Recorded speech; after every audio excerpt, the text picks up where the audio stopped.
Karibu katika taarifa yetu ya habari kutoka idhaa hii ya Kiswahili ya Radio Fortune Africa. Tumekuandalia mengi ikiwa ni pamoja na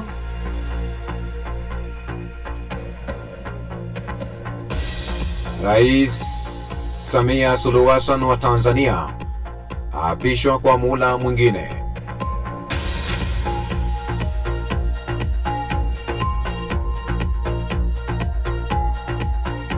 Rais wa Kenya William Samoei Ruto ampongeza Rais Samia Suluhu Hassan kwa ushindi wake wa urais. Malori ya mizigo ya Kenya yazuiwa kuingia Tanzania kupitia mpaka wa Namanga. Na ubalozi wa Marekani waongeza kiwango cha tahadhari ya usafiri kuelekea Tanzania. Naam, na tumai ubweri wa afya pote pale ulipo duniani kwa moyo mkunjufu na mikono miwili. Ujambo na karibu kwenye taarifa yetu ya habari kutoka idhaa hii ya Kiswahili ya Radio Fortune Africa. Jina langu ni Kantona Joseph. Rais Samia Suluhu Hassan wa Tanzania ameapishwa leo Jumatatu kuiongoza taifa hilo kwa muhula mpya wa miaka 5. Anaapishwa baada ya uchaguzi uliogubikwa na vurugu. Wakati wa sherehe ya kuapishwa Samia Suluhu Hassan, katika sherehe zilizofanyika huko Dodoma, mji mkuu wa Tanzania,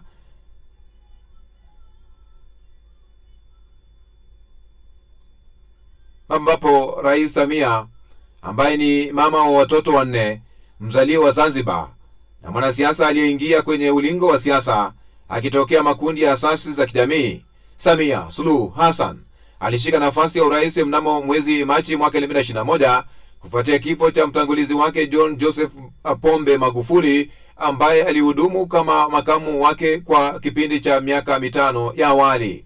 Mwenyekiti huyo wa chama kinachotawala CCM ana umri wa miaka 65 akiwa amesomea uchumi katika ngazi ya shahada za uzamili kutoka Chuo Kikuu cha Mzumbe nchini Tanzania na Chuo Kikuu cha Southern New Hampshire nchini Marekani. Mbali na Samia kula kiapo cha urais, mgombea mwenza wake Emmanuel Nchimbi ameapishwa kuchukua wadhifa wa makamu rais. Nchimbi, kada wa miaka mingi wa chama tawala nchini humo CCM, anachukua nafasi ya Philip Mpango aliyeteuliwa kuchukua wadhifa huo mwaka 2021 baada ya Samia kuchukua nafasi ya rais kufuatia kifo cha John Joseph Pombe Magufuli. Nchimbi anakuwa makamu rais wa 12 tangu Tanzania ilipoundwa mwaka 1964 kufuatia muungano kati ya Tanganyika na visiwa vya Zanzibar. Kiongozi huyo ambaye alikuwa balozi hapo awali katika taifa la Misri.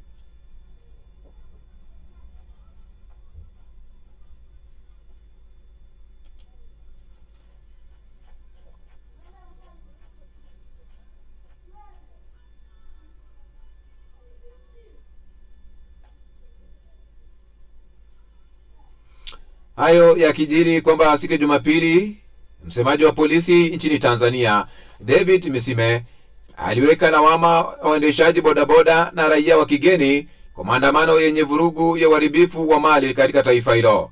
Amesema kulikuwa na baadhi ya watu ambao waliingia nchini Tanzania kinyume cha sheria kwa lengo la kusababisha vurugu katika miji ya Arusha, Dar es Salaam, Mbeya, Mwanza na mikoani ya Songwe, isipokuwa mji wa bandari wa Dar es Salaam. Maeneo yaliyotajwa yako karibu na mipaka ya Kenya, Uganda, Zambia na Malawi. Misime amehamasisha Watanzania kuripoti mtu yeyote wa kigeni ambaye hajatambulika au ambaye shughuli zake Tanzania hazijulikani. Kauli yake inatokea huku ripoti ikisema kuwa baadhi ya raia wa Kenya wameripotiwa kupotea nchini Tanzania. Mwanaharakati wa Kenya Hussein Khalid amesema kupitia mtandao wa X kwamba alipokea ripoti za mwalimu mmoja wa Kenya kuuawa na wengine bado hawajulikani waliko. Hali nchini Tanzania imesababisha wasiwasi wa kimataifa, huku Papa Leo wa 16 wa Papa Leo wa 14 akitaka Jumapili maombi, akisema kuwa vurugu baada ya uchaguzi zimetokea na kuhusisha majeruhi wengi. Kiongozi wa masuala ya kigeni wa Umoja wa Ulaya EU Kaja Kallas kwamba aliwasii mamlaka ya Tanzania kuwa na wajibikaji ili kulinda maisha, huku katibu mkuu wa Umoja wa Mataifa Antonio Guterres akisema kuwa ana wasiwasi mkubwa kuhusu hali hiyo, pamoja na ripoti za vifo na majeruhi.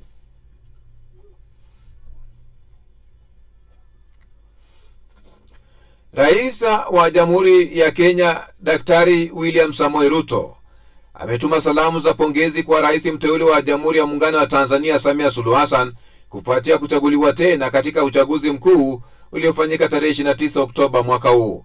Rais Ruto amewataka wananchi wa Tanzania kudumisha amani na kuheshimu utawala wa sheria. Aidha, alihimiza wadau wote wa kisiasa na jamii kuchukua hatua za kujadiliana kwa heshima na kuvumiliana ili kutatua changamoto zozote zinazoweza kujitokeza kwa lengo la kulinda demokrasia na kudumisha udhabiti wa taifa. Rais Ruto alisisitiza kuwa Kenya iko tayari kuendeleza ushirikiano wa karibu na Tanzania katika kutimiza ndoto ya pamoja ya Afrika Mashariki yenye amani, ustawi na mshikamano. Wafanyabiashara kutoka Kenya wamepata pigo kubwa kufuatia vurugu za uchaguzi mkuu zilizotokea nchini Tanzania. Hii ni baada ya idara ya uhamiaji ya Tanzania kupiga marufuku magari yote ya usafiri wa abiria na mzigo kuingia nchini Tanzania. Katika mpaka wa Namanga, foleni ndefu ya malori kutoka Nairobi, Kenya imeendelea kushuhudiwa baada ya kukatazwa kuingia Tanzania. Khalib Ahmed, dereva wa lori la mizigo kutoka Nairobi ya Kenya, anayenunua machungwa nchini Tanzania na kusambaza jijini Nairobi, amekwama mpakani kwa karibu wiki sasa. Maafisa wa forodha katika mpaka wa Namanga wanasema hilo ni amri kutoka kwa uongozi kwa ajili ya usalama. Upande wa usafiri wa umma, kampuni ya mabasi ya usafiri wa abiria kama vile Taimeda Modern Coast nyinginezo zinazosafiri na abiria kutoka Kenya hadi Tanzania pia zimekadiria hasara kubwa baada ya usafiri huo kusimamishwa kwa zaidi ya siku 6 sasa. Leila Menza, mhudumu wa kukata nauli za mabasi ya umma kutoka Nairobi, anasema wanatumai baada ya Samia kuapishwa hii leo shughuli zitarejelea katika hali ya kawaida, waendelee na safari hapo siku ya kesho. Katika uwanja ama mpaka wa Namanga, upande wa uchukuzi, wafanyabiashara wa malori ya mzigo kutoka Kenya ndio walioathirika zaidi na kusitishwa kwa shughuli za kazi baada ya uchaguzi wa Tanzania. Kwa kawaida kila siku mpaka wa Namanga hupitisha malori yapatao 300 kutoka na kuingia Tanzania kwa uchukuzi wa bidhaa mbalimbali.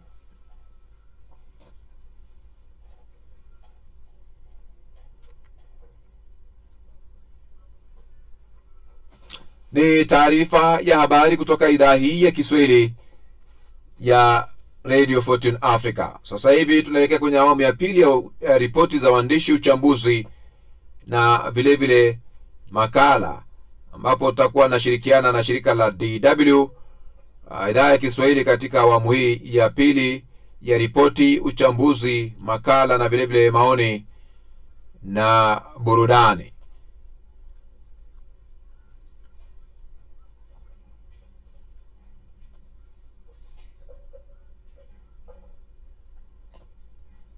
Anayekualika katika awamu hii ya pili ya matangazo basi ni mimi, ambapo tunapokewa mbashara kupitia idhaa hii. Usisahau kujisajili nasi, subscribe pale kwa YouTube, mkwaju follow, vile vile kwenye TikTok na kwingineko, ambapo tutakumbana na video zetu.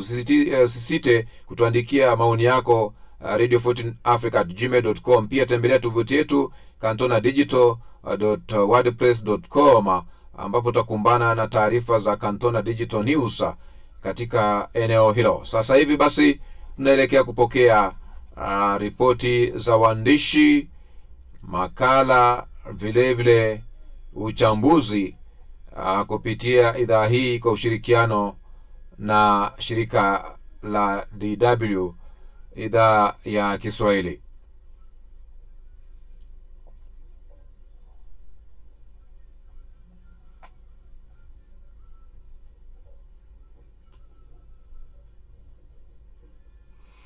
Samia Suluhu Hassan ameapishwa leo kuwa rais wa Jamhuri ya Muungano wa Tanzania baada ya kushinda uchaguzi wa Oktoba 29.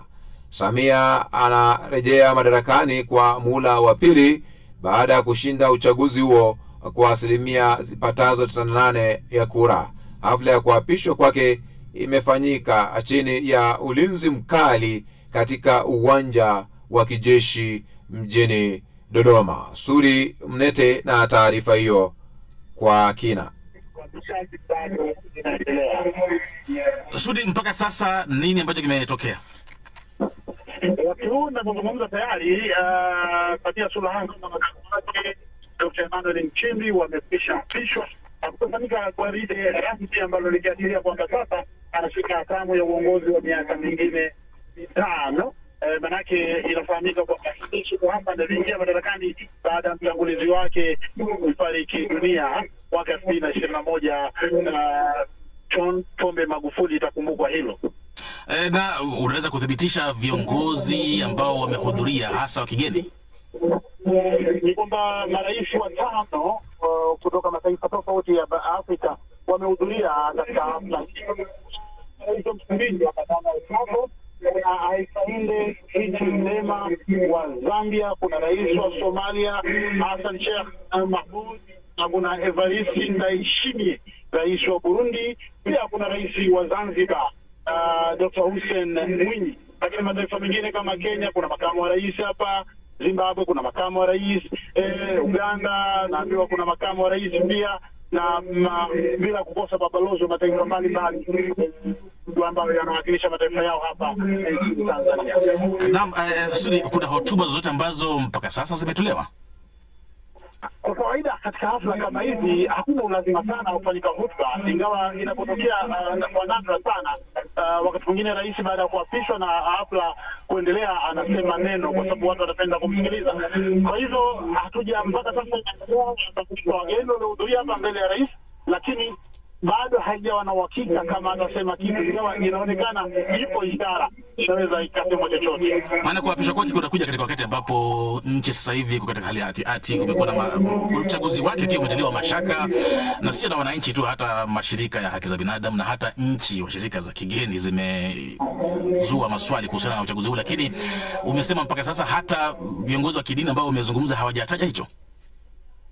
Wote wameomba dua tu. Wakati kinachozungumzwa ni dua, kuombea heri taifa, kumwombea rais katika majukumu yake, ndio mambo ambayo yamezingatiwa sana kwa wakati huu hapo. Naam, asante sana Sudi. Bila shaka mawasiliano hayakuwa mazuri sana, lakini tutakutafuta tena baadaye kujua nini kinachoendelea huko. Asante sana. Shukrani.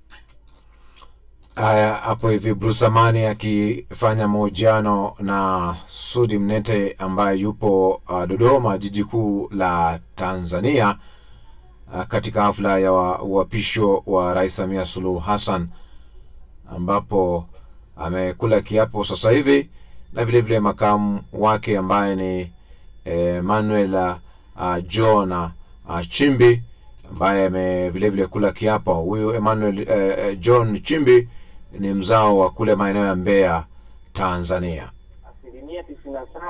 97.66 ni kwamba Watanzania tunamwamini, na kuna kitu kikubwa sana juu yake kwamba yeye sasa ni muda wa kutambua kwamba Watanzania wanamwamini licha na mambo mengine yanayotokea, kwa sababu hatuwezi wote tukafanana, lakini imani kubwa sana kwa Watanzania na hata kwa sisi vijana ipo kwake yeye.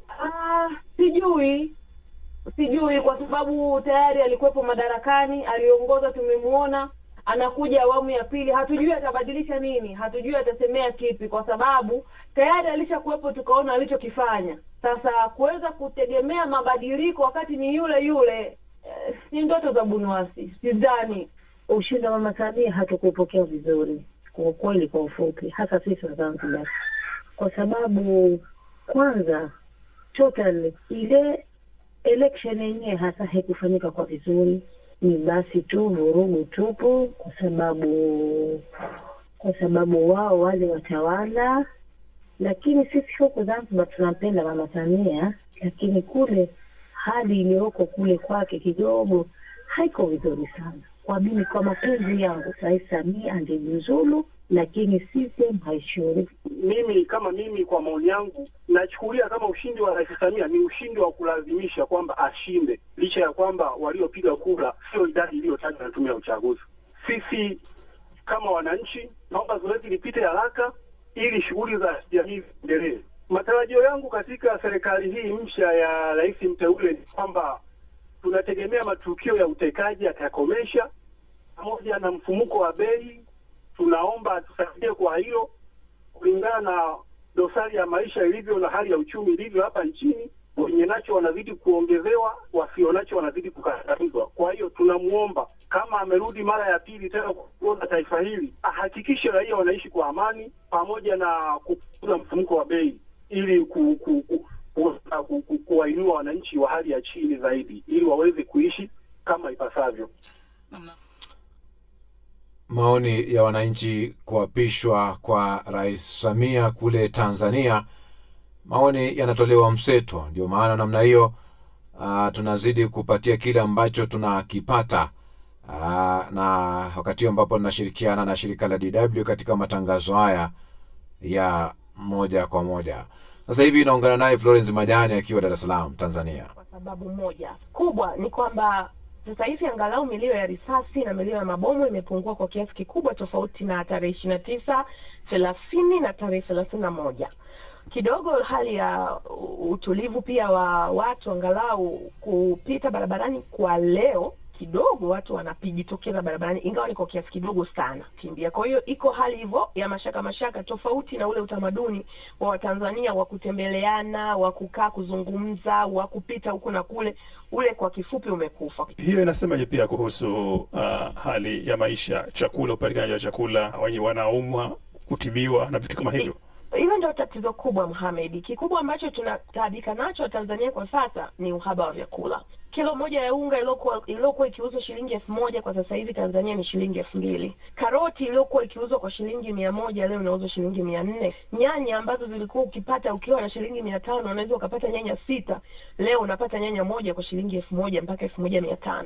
Hivyo wananchi wa sasa hivi wa Dar es Salaam tunafanya kama kusaidiana, kwa sababu Tanzania tumezoea ujamaa. Kwa hiyo mwenzako anaweza, jirani yako anaweza akakwambia sina unga, watoto hawana chakula, hela nilionayo haitoshi, kwa hiyo inabidi ugawanye unga wako kidogo umpelekee. Maana yake unakusudia kusema kwamba mbali hali ya chakula ni kwa sababu hakuna mzunguko wowote ule wa maisha, hakuna pesa ambayo inaingia mfukoni mwa watu, maana yake maisha yamesambaratika kwa sasa. Yamesambaratika kwa sababu kuanzia tarehe 29 ilikuwa ni kwamba tuna zoezi la kupiga kura, kwa hiyo watu hawatakwenda kazini. Kukawa kuna zuio kutokana na vurugu zilizotokea. Kwa hiyo watu hawajatoka kwenda kufanya kazi. Kwa hiyo kama hawajatoka kwenda kufanya kazi hawajaingiza chochote. Na hilo pia linasababishwa pia na, ina maana magari yaliyokuwa yanaleta bidhaa za vyakula nayo hayafiki Dar es Salaam. Kwa hiyo chache zinazopatikana, na sijui zinapatikana wapi, zinauzwa kwa gharama ya juu sana. Lakini vile Mohamed, inawezekana kwamba hawa wengine wanachukulia, wanabebea, yani wanapitia kule kwenye matatizo tulionayo kupandisha bei. Wanatumia fursa iliyopo. Wanatumia fursa iliyopo sahihi kabisa. Kwa hivyo gharama za maisha zimekuwa shida kuliko hata hiyo milio ya risasi yenyewe tuliokuwa tunaiogopa. Kwa sababu leo unaweza kupika chakula bila kitunguu, unaweza kupika chakula bila mafuta na ukala. Hali ambayo Tanzania hatukuwahi kuizoea hapo nyuma. Leo ni siku ambapo Rais Samia Suluhu Hassan apishwa asubuhi tunapozungumza. Vipi hali ya shamra za uapishaji wake hapo katika jiji la Dar es Salaam, mji kubwa kabisa la kibiashara, na ambapo bila shaka, je, mitaani kukoje kuhusu shamra za ushindi na uapishwaji? Hamna shamra za ushindi. Hamna shamra zozote jijini Dar es Salaam nililopo mimi, kwa sababu bado watu wana hofu ya kutoka barabarani. Lakini zaidi ya yote, wengi kama walioko majumbani kwao wanatazama tukio hilo kupitia televisheni zao. Hicho ndicho kinachoendelea. Lakini kwamba kuna shamra, kuna sherehe, kuna mahali, kuna watu bado wana hofu kutoka nje, watu bado hawana mikusanyiko. Kumbuka kinachokatazwa sana, Mohamed, ni mikusanyiko. Sasa shamra hizo zitafanyikaje kama hakuna mikusanyiko? Haya ni hapo Mohamed Khalifa akifanya mahojiano na Florence Majani akiwa jiji la kibiashara Dar es Salaam nchini Tanzania. Ni Afrika Leo mchana, habari za dunia, ambapo hivi sasa basi nazidi kusonga mbele kwenye awamu ya pili na shirikiana na shirika la DW kwenye matangazo yetu haya ya mbashara. Watu wasiopungua 28 wamethibitishwa kufariki dunia kufuatia maporomoko ya ardhi yaliyoripotiwa katika kaunti ya Elgeyo Marakwet nchini Kenya. Mamlaka nchini humo zimeeleza kwamba watu wengine 30 bado hawajulikani waliko kufuatia mkasa huo. Michael Kwena na taarifa hiyo. Kaunti ya Elgeyo Marakwet, juhudi za kuwatafuta manusura na miili ya watu ingali inaendelea. Kufikia sasa, serikali imebainisha kwamba angalau watu 28 wamefariki kutokana na mkasa huo, baada ya watu wengine 2 kufariki usiku wa kuamkia hii leo, wakati maporomoko mengine ya ardhi yaliporipotiwa eneo la Cape Kenda. Akizungumza na DW kwa njia ya simu, naibu kamishna wa Kerio Valley Ezekiel Lamonde amesema kuwa huenda idadi ya waliofariki ni kubwa zaidi kufuatia maporomoko hayo ya ardhi. Imebeba makazi, imebeba watu, imebeba mifugo, imebeba ng'ombe, ni kila kitu, maembe, mawe. Hatujaingia penye hiyo maji inateremkia kuanzia juu hadi chini, hatujaingia kwa maana bado maji ni mingi sana. In fact itakuwa kubwa zaidi. Waziri wa usalama wa ndani nchini Kenya Kipchumba Murkomen amewataka wananchi wanaoishi katika nyanda za chini kuhamia sehemu salama ili kuepuka majanga zaidi kutokana na mvua kubwa zinazoshuhudiwa eneo hilo. Our Ngao officers, our county commissioners, the regional commissioner is well briefed to make sure that we give out early warning. Maafisa wa serikali wameshauriwa kuwaeleza wananchi kuhusu umuhimu wa kuchukua tahadhari za mapema ili kuepuka majanga. Tungali tunawatafuta watu walioripotiwa kupotea kwa sababu kisheria huwezi kutangaza kifo kabla hujaona miili yenyewe. Until they are established that has happened, so the missing persons continue being. Maporomoko hayo yaliharibu miundombinu kadhaa na kutatiza juhudi za manusura kufikishwa katika hospitali za karibu kwa matibabu maalum. Serikali hata hivyo ilivituma vikosi mbalimbali vya watoa huduma kuondoa waathiriwa kwa kutumia helikopta. Wesley Rotich ni gavana wa kaunti ya Elgeyo Marakwet. All ambulances from West Pokot, Elgeyo Marakwet could not access the magari ya kubeba wagonjwa kutoka kaunti jirani ya Pokot Magharibi na hata hapa Elgeyo Marakwet hayangeweza kufika katika eneo la tukio kwa sababu barabara zote zilikatika kuanzia eneo la Kapsowar, na hivyo tukalazimika kutumia ndege kuwasafirisha waathiriwa. Serikali ya Kenya kupitia waziri wa utumishi wa umma Geoffrey Ruku imetangaza kusimamia gharama za hospitali za waliojeruhiwa kwenye mkasa huo sawia na waliopoteza wapendwa wao. Majanga ya maporomoko ya ardhi yameripotiwa kaunti ya Elgeyo Marakwet katika miaka ya nyuma na bado hali hiyo inaendelea kuripotiwa hadi leo. Michael Kwena, DW, Kapenguria. Asante sana Michael Kwena ukiwa maeneo ya Pokot Magharibi kule Kapenguria. Waziri Mkuu wa Sudan anatoa wito wa kushtakiwa katika mahakama ya kimataifa kwa waliohusika na maovu ya ukatili uliotokea mjini El Fasher.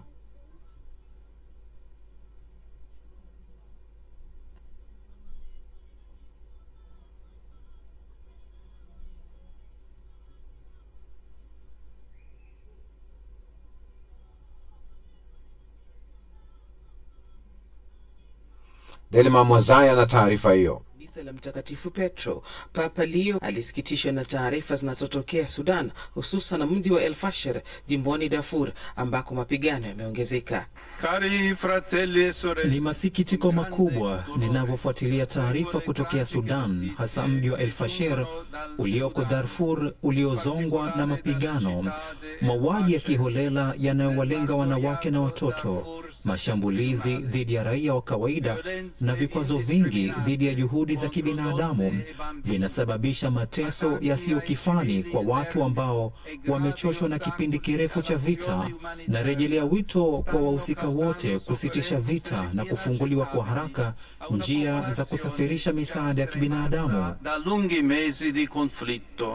Itakumbukwa kuwa mwezi wa Septemba kiongozi huyo wa kanisa Katoliki aliitolea wito jamii ya kimataifa kuziongeza nguvu juhudi za kidiplomasia za kumaliza baa hilo la kibinadamu na misaada kuwafikia walengwa.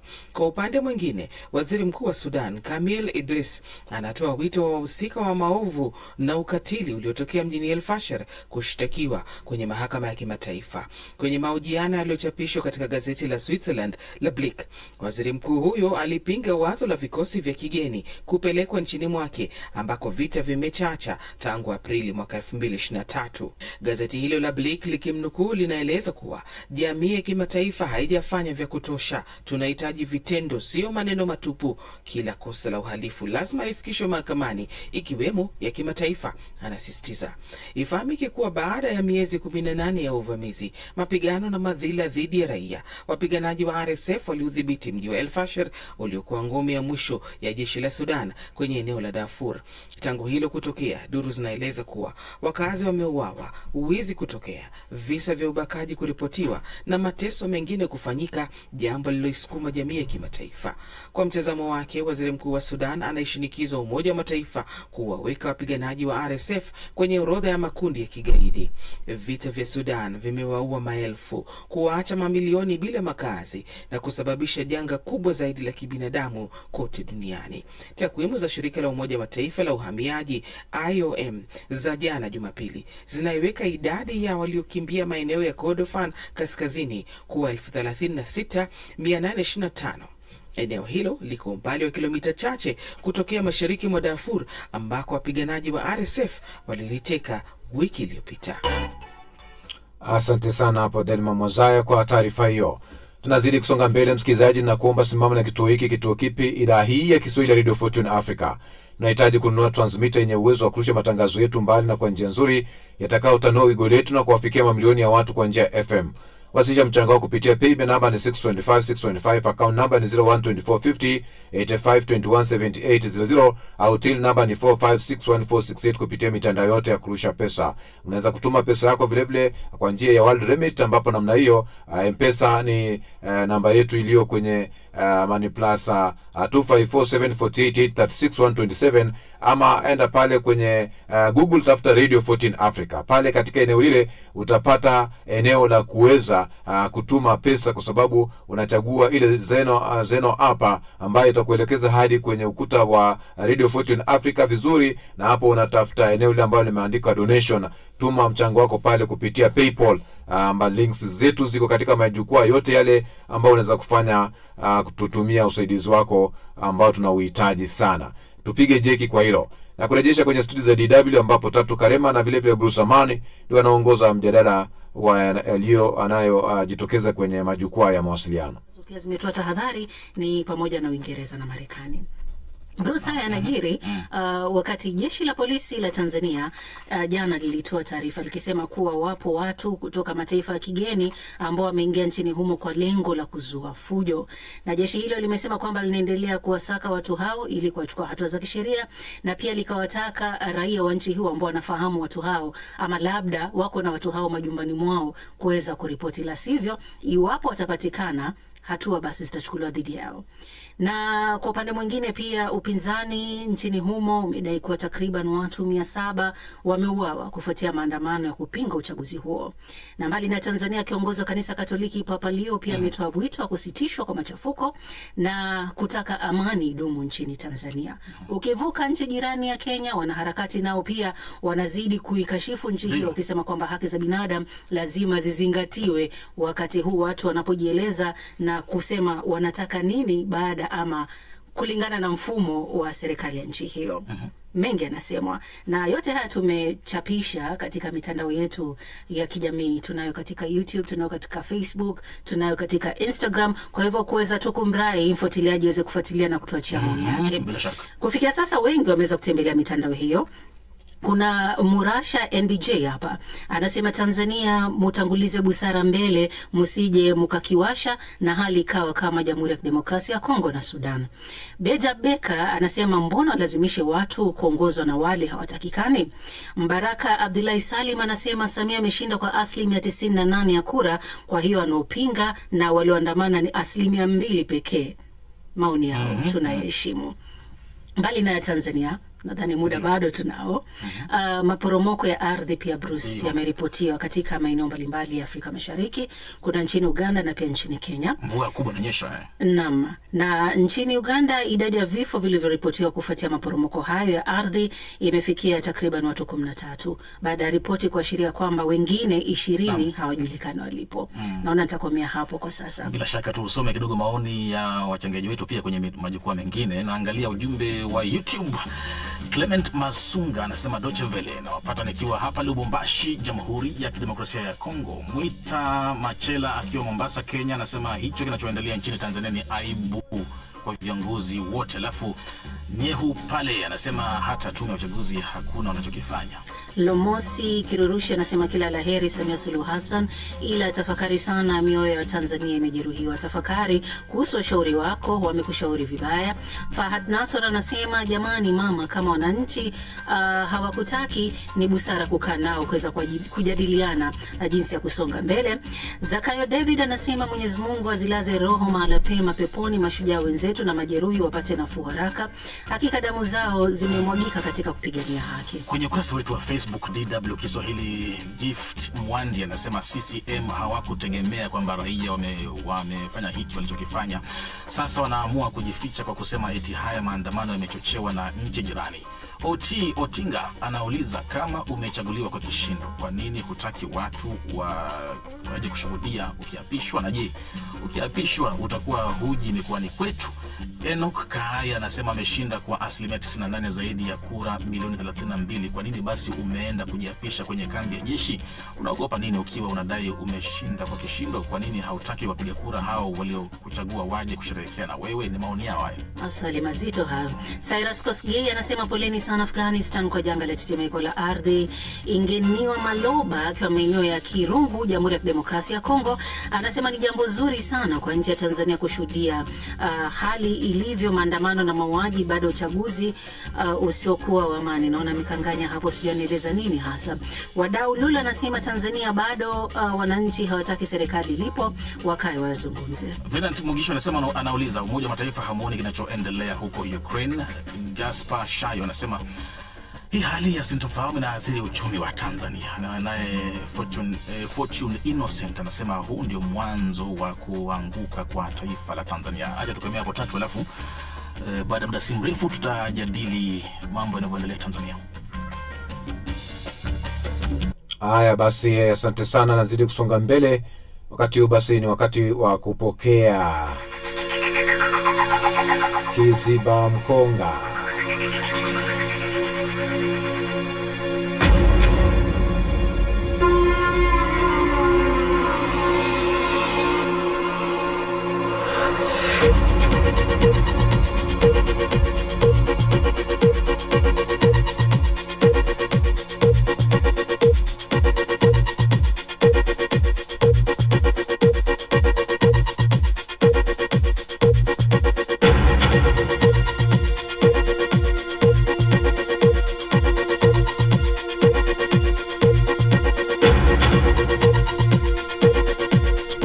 Katika Kiziba Mkonga cha sasa ni kwamba kwenye maisha kuna marafiki unaowahitaji kusaidia kusonga mbele, ila usisahau kuwa na marafiki wanaokuzuia usirudi nyuma.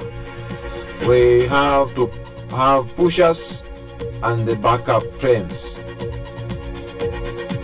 Kwenye maisha haya kuna marafiki unaowahitaji kusaidia kusonga mbele, muhimu sana, ila usisahau kuwa na marafiki wanaokuzuia usirudi nyuma.